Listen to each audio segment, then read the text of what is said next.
Welcome to Own the Season podcast. We will talk to industry insiders along with outdoor enthusiasts to help you own your season. Now let's join hosts Art and Michelle Helen with Brad Jones. Own the Season podcast is sponsored by Griffin Armament, the oldest privately owned silencer manufacturer in the United States. Go to griffinarmament.com to learn how you can get a silencer shipped to your door. Griffin Armament, engineered silence. Hello and welcome to Own the Season podcast. I'm Michelle Helen along with Art Helen and Brad Jones. Today's special guest is a new friend, an acquaintance that we just made recently in the last week or so. We've got Joe Cooper from Elite Hunting Outfitters. Hey Joe, welcome. Hi guys, how's everyone doing? We're great. Thanks for joining us today.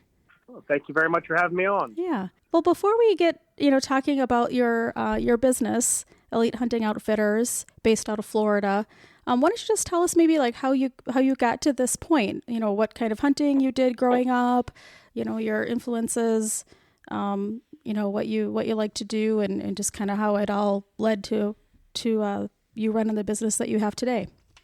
Yeah, no, of course. So I guess to take it way back when I was a young boy, 5, 6 years old, I started hunting with my father and grandfather, and it was kind of a seasonal or yearly tradition, if you would, going up for deer season up in southern Georgia. And slowly from there, living down here in Florida, fishing took a big part of my life, and spearfishing.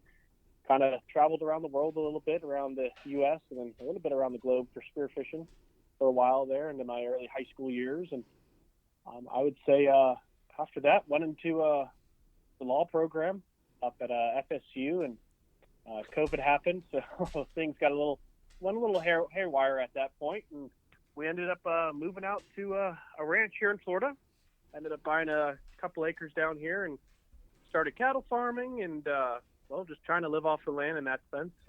Obviously, hunting has been a huge part of my life throughout the whole thing, and started guiding friends, family, this, that, the next thing, just as fun in a sense. And then, one of those days, a buddy asked me the question of, hey, why don't you ever, have you ever thought about getting paid for this in a sense?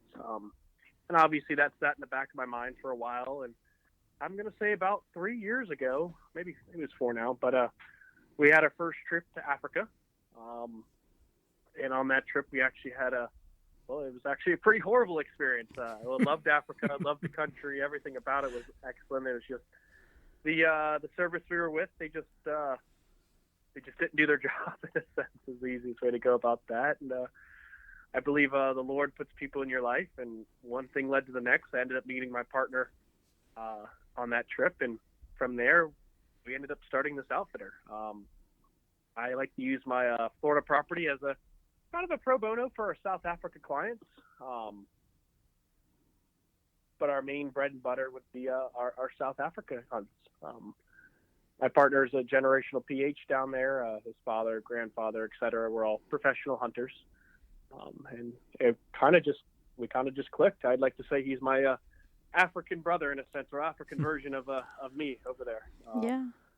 Yeah. That's awesome. Yeah, we too feel like along the way we've just met a lot of wonderful people, and have met people that you are put in our way for a reason, right? Like he was there. Before we get talking about that, I want to hear a little bit more about this spearfishing around the world. Like, what was the coolest or strangest whatever experience you had, wildest experience you had spearfishing somewhere? Let's see here. So yeah, I've been around. When I say around the world, I've been Costa Rica, South America, Costa Rica, Panama, Mexico, Ascension Island, which is a big one that's in between Africa and South America, a little island in the middle of the Atlantic. Up and all over the Gulf of Mexico, or Gulf of America now, and the East Coast of the United States Atlantic. But I'd say my coolest experience was diving down in Ascension Island. I shot a 257-pound yellowfin.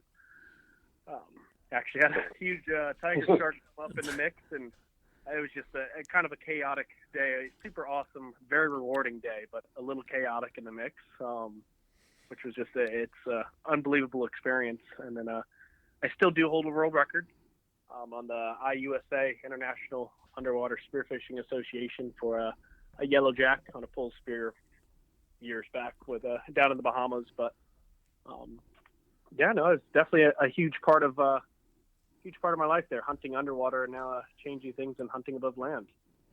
Oh, wow. We've got like a celebrity in our midst here with that spearfishing. That's Great. cool. Extremely cool. So, so then you come back to Florida and you're basically, what are you hunting, on your ranch there in Florida? I know alligators, hogs. Are you doing like the iguana thing now, or, what are some of the experiences that people can look for if they want to do, the American or U.S. side of your stuff? Yeah. So as far as iguanas and things like that, I don't have any of them on the property, which is very glad for that. They can be obviously they're invasive species, but they can, create havoc, especially destroying property, things along those lines. But what I do have here in Florida is hogs and gators year round, anywhere from your meat hogs, which are, your better eating class, normally female hogs, to trophy boars that are, 250, 300 plus pounds with some big cutters or tusk on them. Then I do gators, which range anywhere from 4 foot to 12 foot. Those are year round as well. And then do the Osceola turkeys, which not too many places, I believe Florida is the only place in the world that has the Osceolas, especially southern parts of Florida. Do those during season. And then we do all types of ducks and waterfowl. We get basically any bird that flies south to land out here. Wow. That's interesting because we just started, I think maybe 3 years ago, after a couple years of having the TV show and stuff, we decided, to broaden our horizons because I'm a big turkey Art and I hunter. did. Art and I, the waterfowling is new to us. Right. Brad's done it for years and years, right, Brad? Yeah. Yeah. He's a very experienced waterfowler. Right. And Michelle and I are not. And right. so we, turkey hunting, though, because I used to guide turkey hunters. And, now as people know, most of my stuff is just with, I don't charge to guide anymore. I usually just take youth or new hunters, special needs, handicapped hunters, and family. And, so it was turkeys and, big game, deer, things like that for me. I mean, that's what I really got into. And we thought, well, let's kind of broaden our horizons with the TV show and,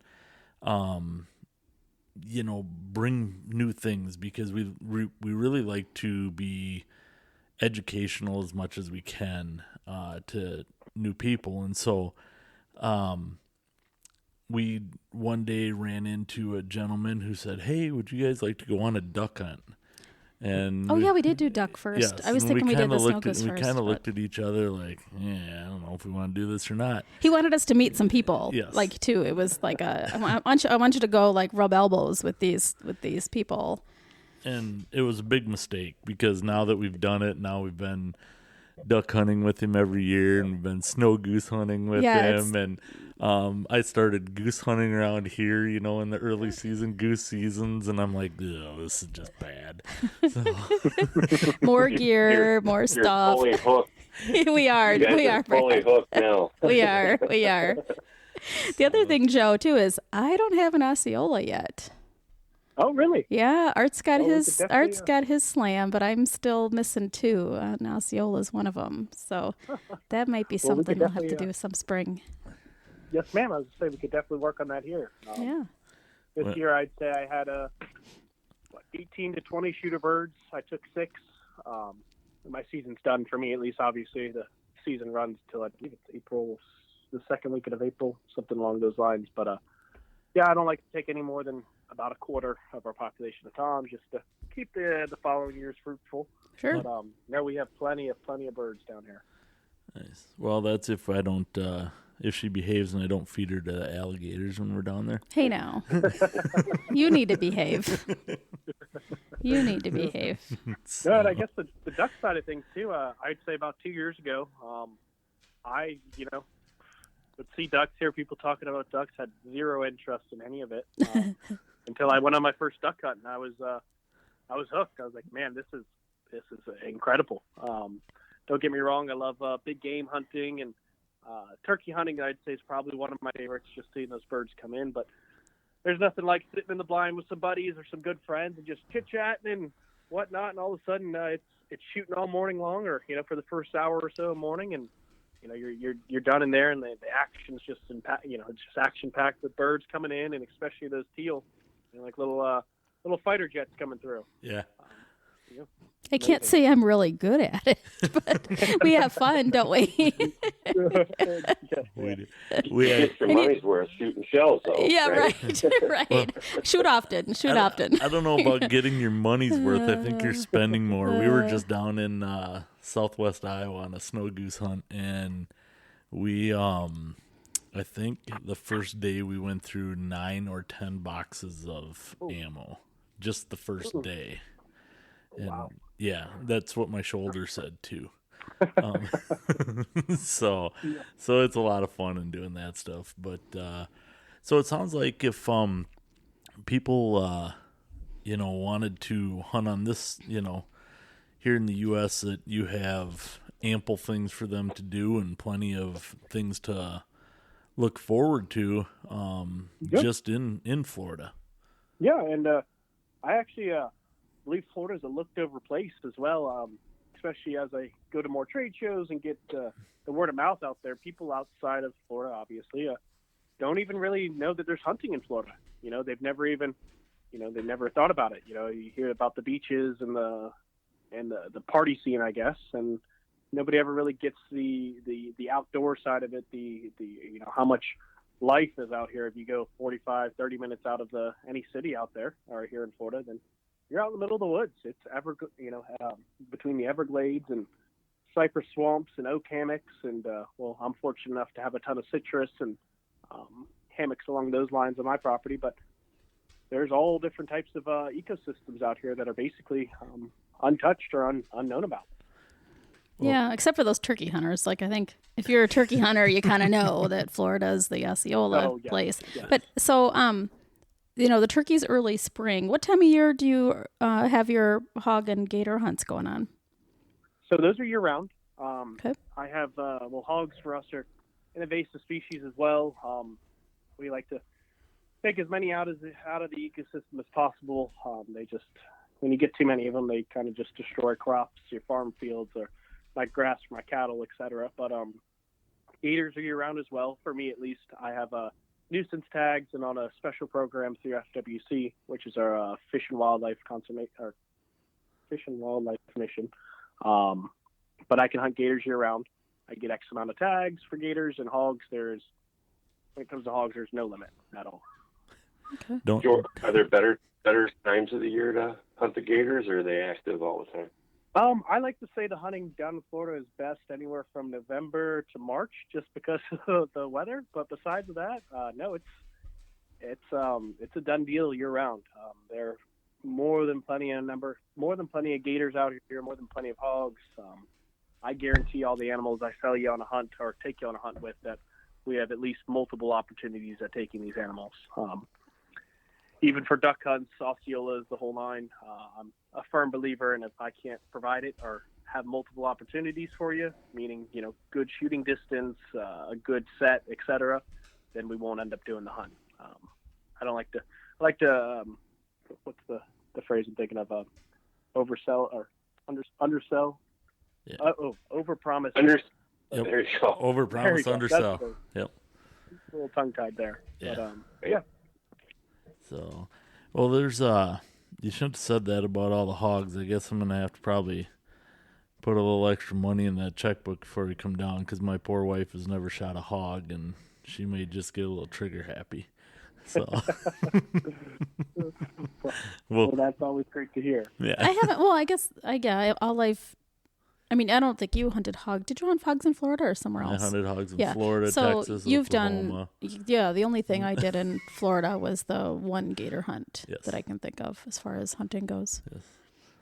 So. All right. So you've got a lot to offer there, and then you're tell us more about your Africa opportunities? Yeah. So down in Africa, this is going on our third year now. Second season, third year, however that works out. But I own about 4,000 acres down there in the Eastern Cape of South Africa. We've hunted all over Southern Africa, and I'll say that the Eastern Cape is by far the most beautiful.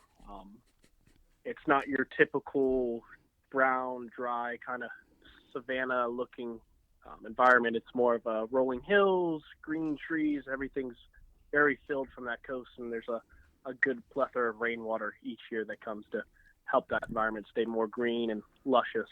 Not only that, we can hold more species down there, some species that you wouldn't be able to find basically anywhere else. But no, we do everything in Africa, whether it's necessarily in South Africa at my lodge down there or in the surrounding countries. We have Zimbabwe, Tanzania, Limpopo, Botswana, Namibia, and a few other nearby countries that we can hunt some dangerous game at. We do have some various dangerous game we can hunt in South Africa, depending on which species it is. And then we do all the plains game, basically anything you can imagine. And then I own about 4,000 acres, and we have access to close to, just over 500,000 acres of concession land. Wow. Which is very similar to like our leased land here in the U.S. So, Joe, if somebody books a hunt with you, what do they need to know coming down there, and what should they expect, I guess?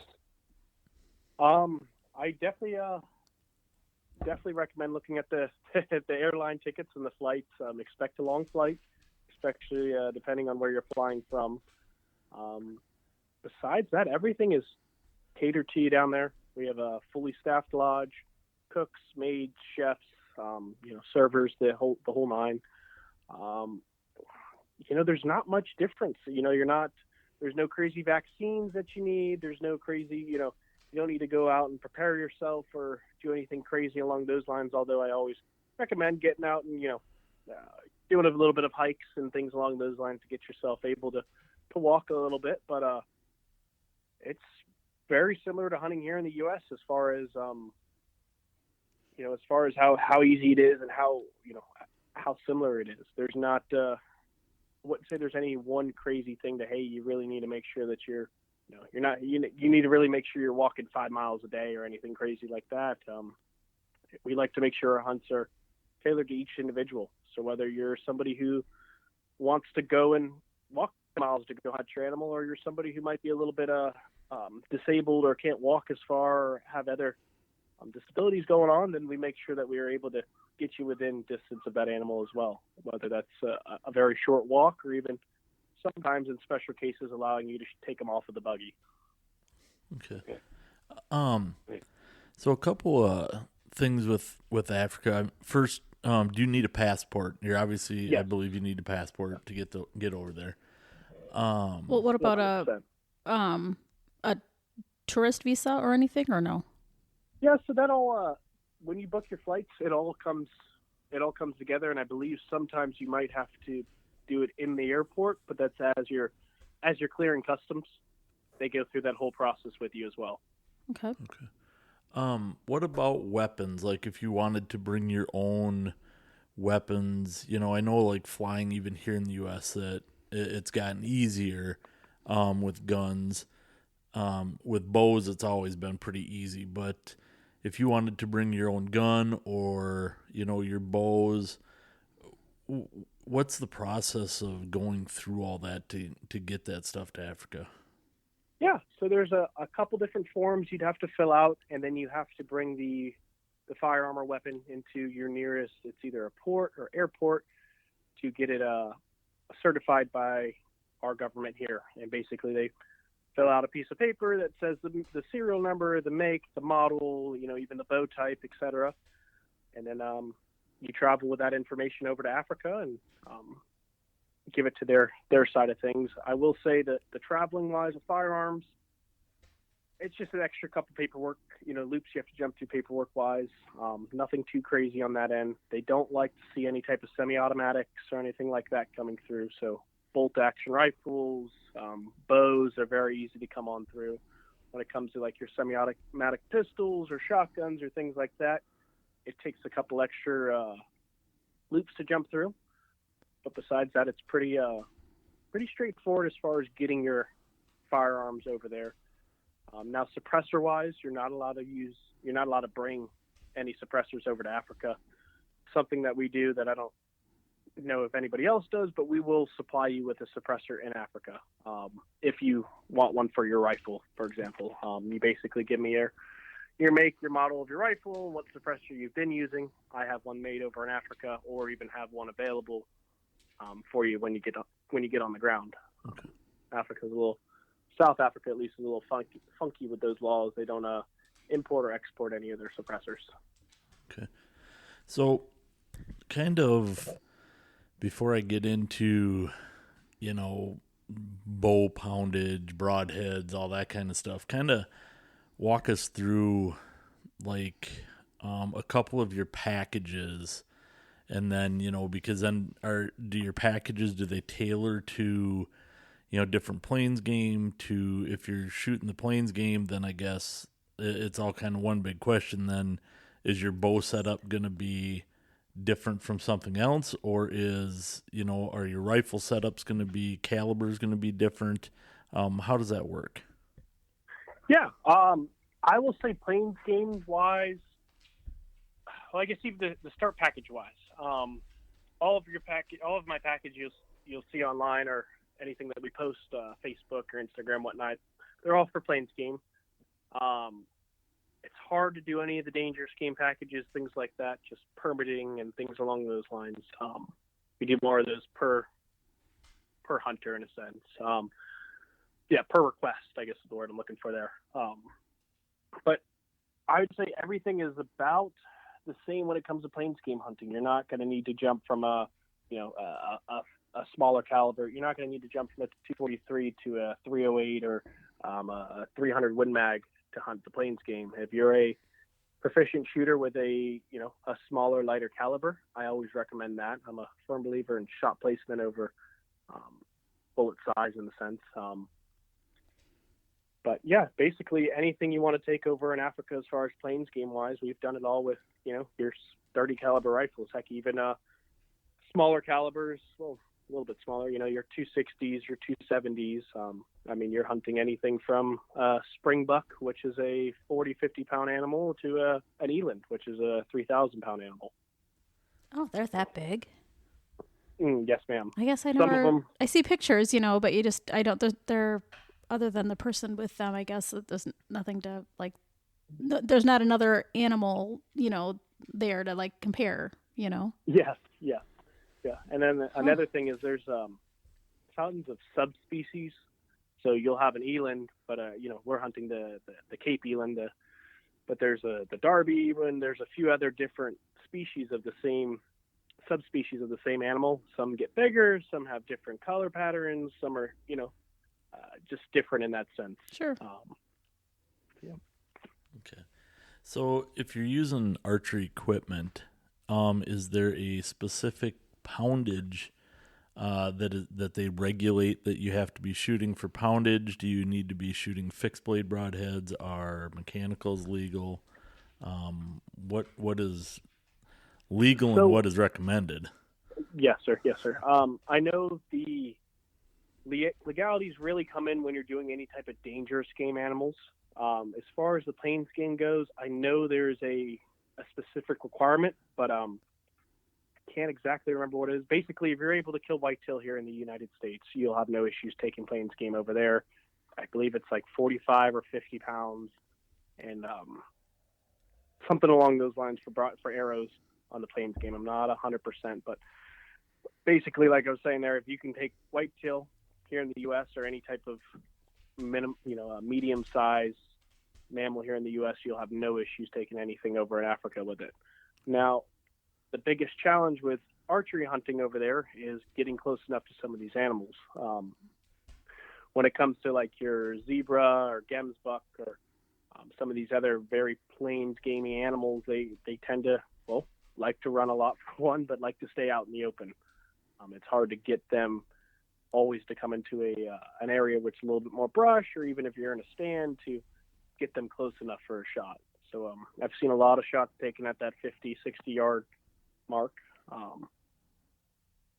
So I would definitely recommend being a proficient bow shooter if you're trying to come over to hunt African game animals. Don't get me wrong, there's plenty of species that we can get in close that will come to the watering holes and different bait stations, within that 20, 30-yard window to give you a good shot. But a lot of the stuff that is spot and stalk or things along those lines for certain species can definitely be a bit of a challenge. Now, I will add the dangerous game side of things. You have to have, I believe it's 600 grains minimum between your arrow and broadhead. Mm-hmm. Obviously, I like to always recommend 650 or 700, especially depending on what species we're after. I have a few clients that want to take hippos with bows and things like that. And just a little bit thicker hide, and then plus that fat layer behind it. You have to penetrate a good 6, 8, 10 inches before you're actually hitting any vital organs or anything along those lines. Yes, sir. So, you're going over there, you're trying to shoot those, you're shooting, anything from dangerous game to, most people, I believe, are probably coming over for the experience to shoot your plains game.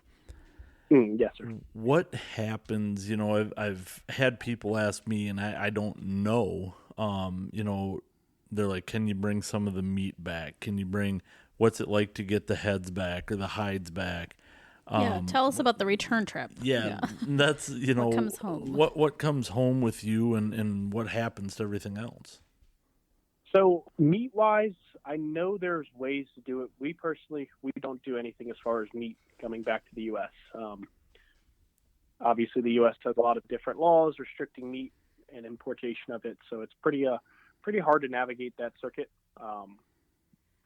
But we do have a taxidermist we work with that will supply you with, whatever you'd like as far as your mounting and things like that.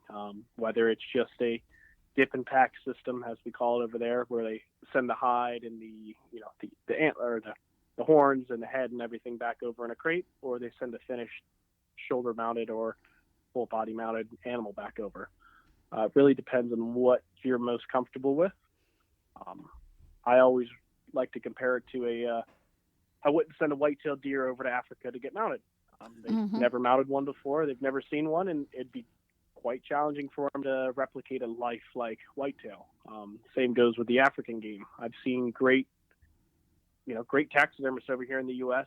do good work on some of these African animals, but I've also seen a lot of, I'd say, poor work done. Not so much that the stitching wasn't right or anything along those lines, more that the face and the actual look of the animal isn't lifelike, if that makes sense. Yeah, those subtle nuances, right? It's like, we had our alligators done in Florida.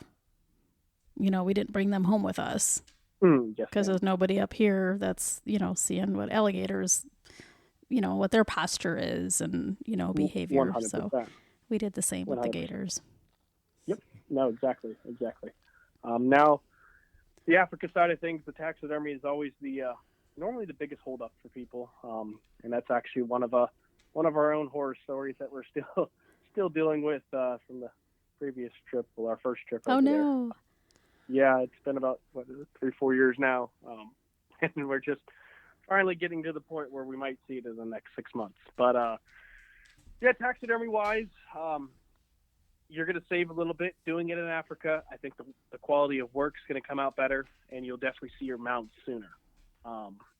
That being said, I do know a lot of guys that just would rather have it shipped back to America and have it done here. I do have a taxidermist or two that I work with that I will say they do some pretty good work. Not nearly as good as the work I've seen done in Africa, but they do pretty good for what they have.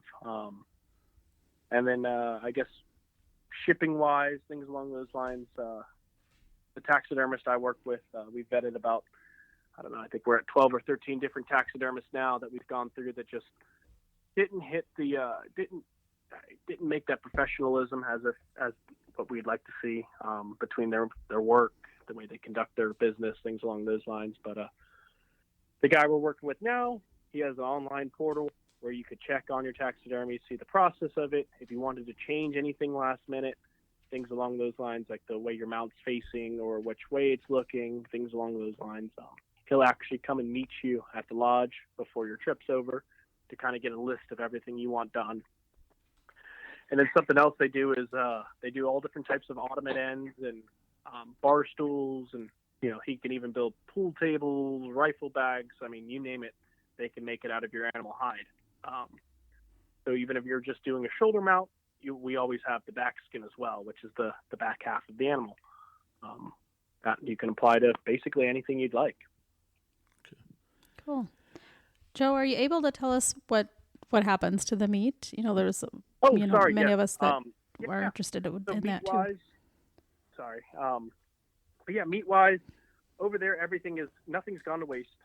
Depending on the property, if we're on my property, we'll either... Just hold on a sec.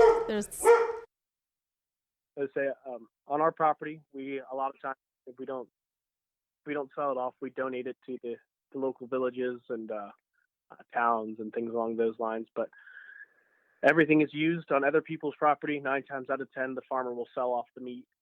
We'll obviously be able to take back a backstrap or tenderloin or a cut of meat off of the game that you take, depending if you want it or not.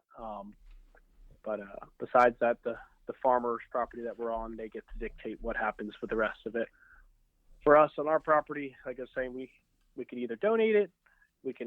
We'll end up, normally, if nobody wants to do anything with it, we end up selling it off. But over there in Africa, nothing goes to waste between the bones, the guts, the intestines, the everything. They use everything, either eat it or make different types of tools out of it. Interesting. Yeah, that's awesome. It is. Yeah, one of the dishes over there, their dish they're known for in a sense is an intestine. It's an intestine soup of sorts. It's a little funky. Haven't tried it yet. My next go around, I might work up the appetite for it. But supposedly it's highly recommended. My partner over there, Forster, he highly recommends it every time we go. But yeah, we were served tripe in India last year, and I was pretty much game to try anything. And then my daughter, who lived in India for a year, she's like, I don't even eat the tripe, so don't feel like you have to eat the tripe. And I said, okay. Yeah. But she also, she spent, how long was she in Ghana? I have no idea. Was that a few months? Yeah, maybe 4 months. Yeah, she went over to Ghana to help build a school. And awesome. I remember her saying, like, she was glad that they were often like eating dinner after sunset or like in the dark, so she couldn't see what she was eating. Nice. So Art and Michelle, do you need to put an addition on your house for more mounts? Oh, boy. Well, I'm on this like decluttering kick right now, so that is problematic. It might not be problematic if I feed her to the gators. Then it's all my own. I like the idea of like an ottoman or like little stools or something. Yeah. Okay. Well, let's get back to this. So you talked about your lodge and stuff. So, what are your accommodations like over there? Yeah, the best way to describe them is they're single-family bungalow-styled housing. Basically, a bedroom, bathroom. Normally, some of the houses are set up with like twin beds and things like that.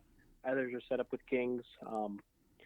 Nothing crazy as far as your housing there. You have a TV, you have a fire pit, nice bathroom, the nice bed, etc. And then in our main lodge, we have, if you would, like the mess hall or dining hall as well. But, nice couch area, tons of African mounts, things along those lines. A beautiful, beautiful scenic view out the glass pane doors, fully stocked bar, and a place where you can watch some of your clips, your hunting videos, things along those lines, and where we do dinner as well.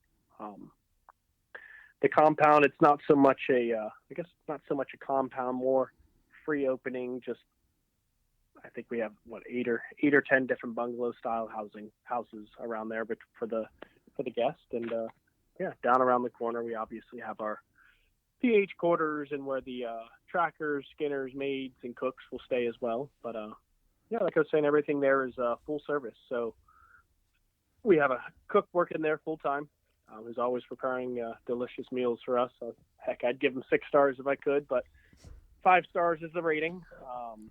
And then obviously people that come in, maids that come in to clean your room up daily, change your sheets, wash your clothes, the whole nine. Wow. Sounds wonderful. It does. So what would be included in like just kind of a base price? Sample package? Like a sample package. What would be included and what would not be included in that? Yeah, no, of course.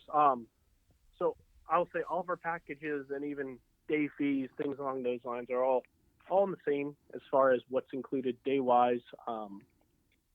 Obviously, animal-wise can change depending on what species and et cetera. But day-wise, you're looking at all of our lodgings included, your meals, 3 meals daily, snacks, beverages like water, Gatorade depending, soda, alcohol, beer, wine, your pH, your airport pickup and drop-off, and then the maid service, things like that. Basically, everything's included on that side of things, so your lodging side. Now, animal-wise, obviously the packages can change whether you're looking for certain species or dangerous, certain plains game species or certain dangerous game species, or even coal hunting. We do pretty well on our coal hunts down there, and it's actually a very vital source for our ecosystem on the African side of things. Is obviously taking some of those lesser or sick or poor genetic animals out of the environment, helping the rest. Okay. So what's not included then would be like, is there a license fee or is it just your... Yeah, so I guess that goes back into who we are as an outfitter, who I am at least. Yes, there are licensings and a few other different fees like that, but that stuff the client doesn't have to worry about it. I cover it. For us, it's, I don't know. I think it costs us $50 or $100 or something after you're all said and done between your hunting license and permits and all that other hoopla. I don't charge the client anything for it. It's not really that big of a cost when you're coming down to spend $1,000 with us. Right. Yeah, I'm not going to tax that on. Now, I will say as far as the dangerous game aspect goes, yes, there are different permitting and things like that we have to go through to get the actual license to hunt the animal. But we include those in our pricing for our dangerous game. Okay. So it's mostly just the transportation from U.S. Home to South Africa, and getting your animals back here if you choose to do whatever you want to send back or bring back, or your taxidermy. Yes, ma'am. And I guess basically what I normally say would be as far as what's not included would just be your airfare, like you're saying there, your taxidermy, your rifle hire and ammo, and then tips. Yep. Besides that, any one of our packages or even day fees cover all the rest. Okay. Now with day fees, what if somebody just wants to tag along and they don't want to hunt? Do you offer day fees for that? And do you offer like a photo trip if somebody just wanted to do that? We do. Yeah, we do both. So our day fees for an observer, somebody who's non-hunting, would be $180 a day, and that includes all of the same things that your normal hunting fee would include, as far as your meals, your lodging, the pH, the whole nine. And then we do photo safaris. Although obviously we're a hunting outfitter, we have no issues taking people out on photo tours, whether it's our property or even some of the beautiful national parks South Africa does have to offer.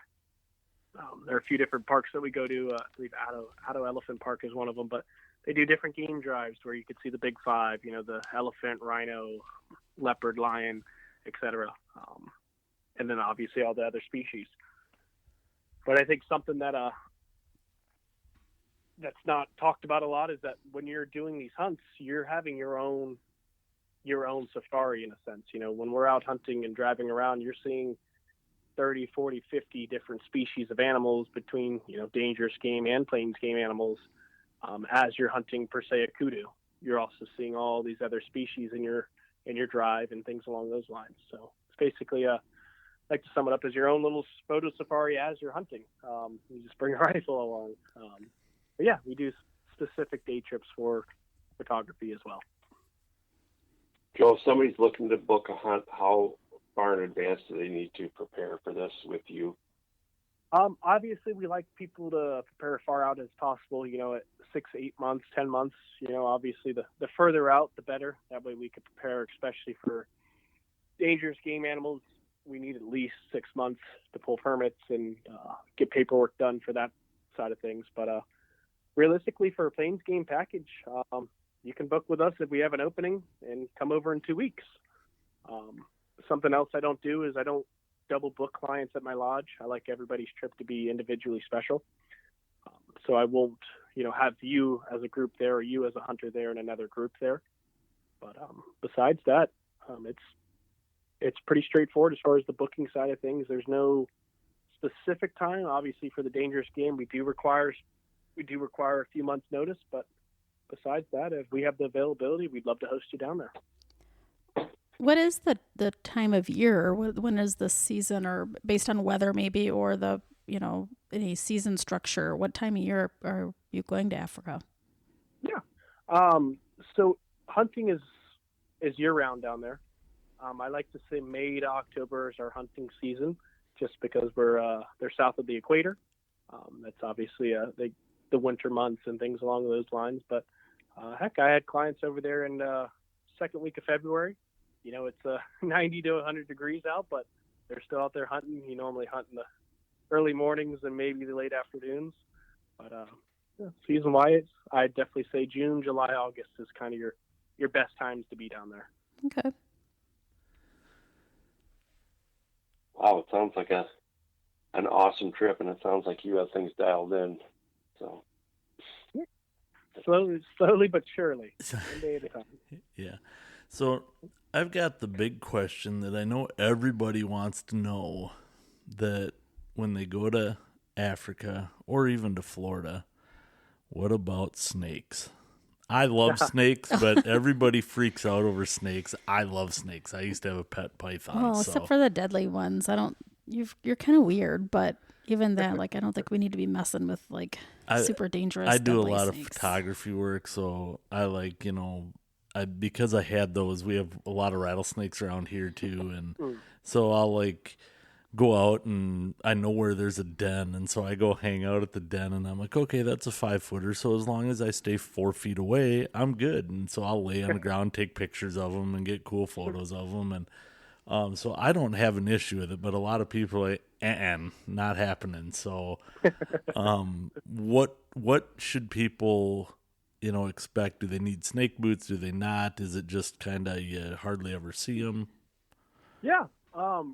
Let's see. So Florida-wise, yes, we do have a good bit of water moccasins down here. Are really the only venomous snakes I have on my property. It's a little too wet to hold any rattlesnakes or anything like that. So your biggest concern is water moccasins. The past few years, we've been doing a lot of work on our hammocks, cleanup-wise, and we've actually eradicated a lot of them. So it's very few and far between when you actually do see a venomous snake down here in Florida. And then over in Africa, yeah, they get just about everything between your rock pythons, your black mambas. I mean, any African snake you could think of that's pretty deadly, they definitely have them. Now, obviously, time of year plays a large factor in that May to October time. It's very few and far between when you actually do see a snake, if you do. I wouldn't necessarily say you need to prepare yourself as far as snake boots or anything like that, but they obviously are there. And for anybody who doesn't really know a lot about snakes, obviously those, like you're saying, different dens or different rocks or things along those times, middle of the day when it's warm out, you have obviously a higher likelihood of seeing one versus not. But the past few years I've been there, I have actually not run into any, fortunate enough. But I'm also going those June, July, August, September dates. The cooler months, Yes, quote unquote. Yeah. Yes, I will say though, tick-wise in Africa, that is something I didn't mention. There are some ticks. Some areas have more than others. Fortunate enough where we're at the lodge, very few and far between. We have had, obviously a couple ticks on people every now and then. Some of the different concessions we go to, it seems like they're more prevalent than not. I always like to use a little bit of duct tape and go backwards, wrap the duct tape backwards around your pant leg to your boot. So that way if they go to crawl up your boot or something, they get stuck on the tape. I know there's some other tricks and sprays and stuff they have out nowadays. That's just basically the only method I've ever used. But yeah, it's another thing to look out for while down there. In Florida, I would say you're not going to run into a tick down here. Okay. So we talked about plains game and dangerous game. A couple things that I've heard some other people go to Africa and they talk about it. I guess I wouldn't call them plains or dangerous, but like warthogs. Do you have many warthogs? Do you have baboons, monkeys, things like that? That how do they fit in? That are legal to shoot. Yeah. So warthogs, we definitely have plenty of them. Monkeys, baboons, yes, we have plenty of all of the above. More than plenty of all of the above, especially monkey side of things. The farmers actually really enjoy when we come out to their property to help eradicate some of these varmint species between the monkeys and things along those lines. Baboons, we have, there are certain areas, not on my property, but certain areas near and around that we have, as many baboons as you're willing to shoot. Yep. And so they would be like add-on animals. Yeah, exactly. Most of the smaller monkeys, we're not going to charge you anything for. The baboons, I know we do have a price on them. What is that? I think it's $400 or $500 for a baboon, but depending on what you want to do and party size, things along those lines, we can always discount that rate. Sure. So, yeah, I'm looking at, kind of figuring out the price structure here. And so if you said you wanted a 5-animal hunt and you came over there and all of a sudden you got there and said, man, I want, 3 more animals or something, do you just up the package that they had, or do you go by animal after the first? Do they buy a certain package and then is it per animal after that they get charged for? Yes, sir. So I guess to answer that, package wise, I always tell people we use the package as a way to kind of structure your trip. If you bought a package, we have no issues adding animals or swapping animals for similar value. I like to say the packages are a great way to start, and then we can customize them from there. We're very flexible with all of that as far as animals, and for plains game animals at least, especially if you just did a hunt without a package and you made your own package in a sense.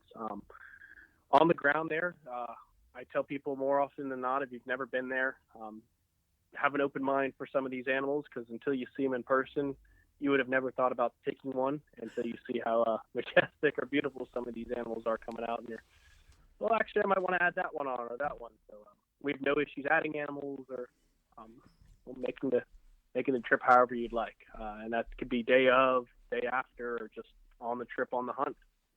Right. Yeah, that would be my biggest issue is I would be over there and be like, okay, I've shot all these plains game and now I want to add these other 10. Yeah. Sounds like we need to get to Africa sooner than later. Yeah. That would be my biggest. But my biggest, thing is, unfortunately, I think it's out of my pocketbook or price range is, I've always, and part of the reason that I've never gone to Africa yet is I've always found it intriguing and thinking, yeah, this would be cool to see and see all the animals on both ends, as a hunter and as a professional photographer, to see both. But I've always wanted, I'm one of those adrenaline junkie types that said, I want to hunt a cape, Dangerous and I want to hunt a cape with my bow. I want to be up close and personal, and I want to hunt things that sounds horrible, but yeah, that can kill me. If I screw up, I'm dead. But unfortunately, those things that can kill me, they also kill my pocketbook. Yes. So, And you'll have to look for a new camera guy because he's not risking his life. well, Yes. that's why you have the PH sitting there, so they will protect you, Brad. I'm not I'm not too concerned about me. We'll just stick a GoPro on him and let him go, right, Brad? There you go. Yeah, I'm all for that, Michelle. Wow, I need some new camera people here, man. And make sure you're insured. Right? Well, yeah, dangerous game wise, we offer different cold hunts as well, especially for the Cape Buffalo, some of the lions and things along those lines, and even elephants.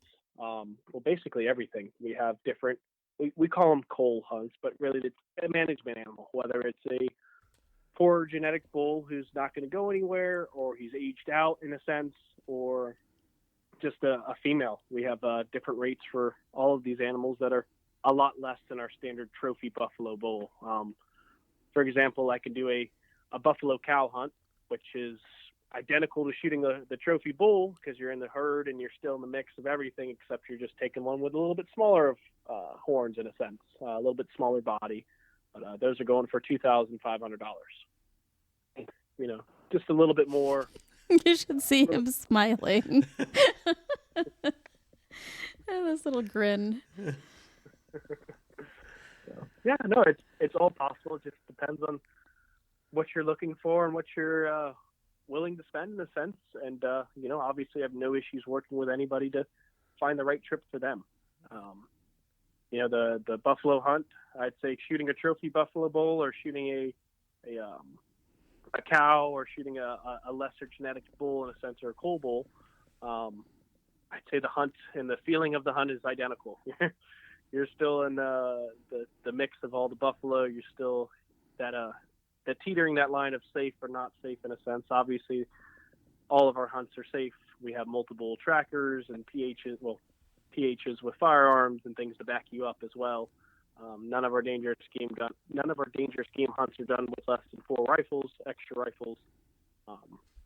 And as a PH, we always we put our lives in front of our clients in a sense. So, for example, if something did come and charge at you, I would be throwing myself in front of you and making sure that I handled what needed to be done before anything would happen to you or a cameraman or anybody else accompanying us.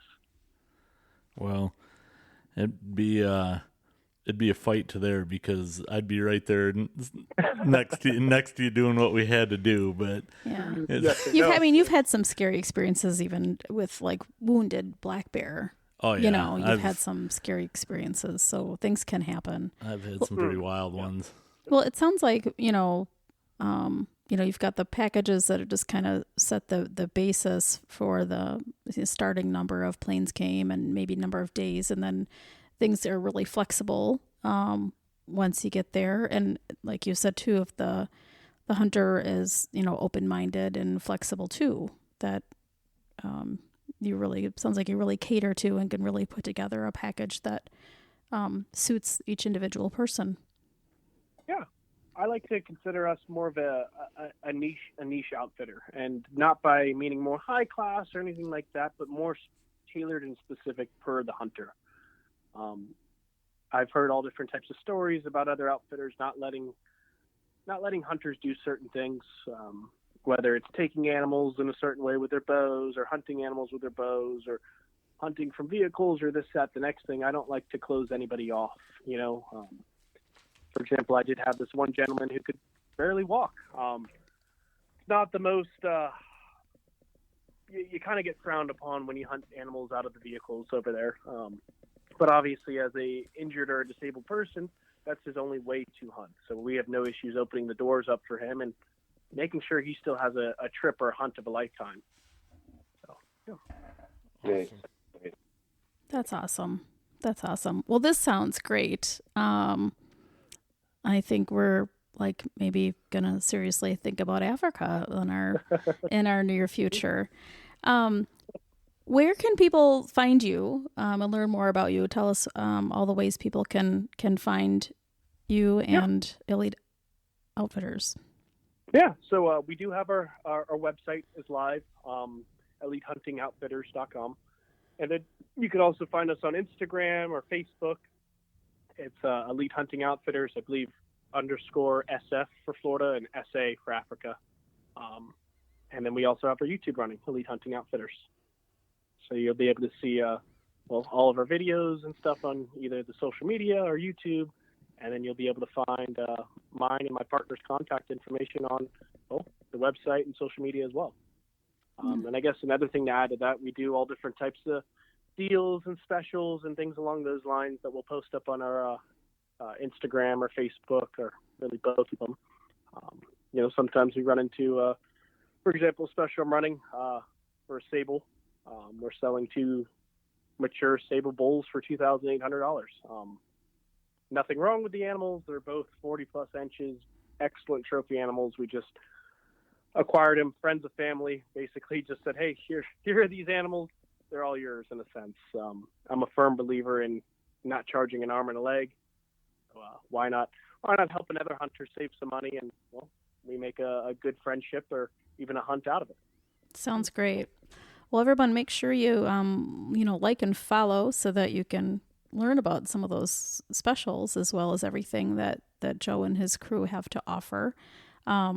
Thanks for being with us today. I know I sure learned a lot, and we hope everyone listening learned something to help you own the season. Thanks for listening. Check back weekly for new episodes. Follow Own the Season Podcast on Facebook and Instagram.